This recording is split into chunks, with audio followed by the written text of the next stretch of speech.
On the 24th of April 2024, many newspapers covered a report from Daniel Hammond of The Sun about the French police seeming to puncture a migrant dinghy on the French coast.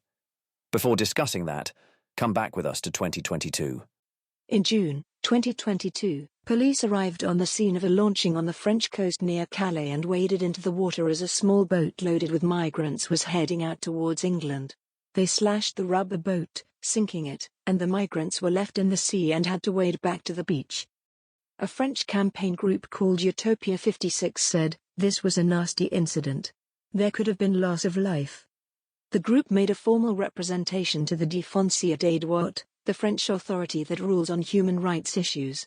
After hearing their case, a formal warning was sent to the French National Police and gendarmes, and a subsequent notice from France's Departmental Board of the National Police, issued on August 26, 2022, banned officers from targeting boats already in the water. People smugglers swiftly responded, and now, instead of taking dinghies to the beach by road and inflating them on the sand as before, gangs now pilot empty boats along the coast, in order then to pick up groups of migrants waiting further along the shore, at pre-arranged spots.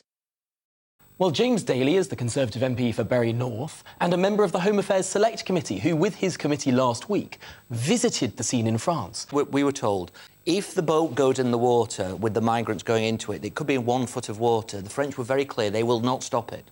Once it is on the water, they say they cannot stop it, and off it goes. The French politicians were very clear. They are not going to do a returns agreement, either bilaterally or through the European Union. Gerald Darmanin, who's one of the candidates, Sarkozy's interior minister, has made it very clear that he feels that he will lose the presidential election if that's the case. The only way that it can be dealt with, people are convinced that there is an El Dorado on this side of the channel.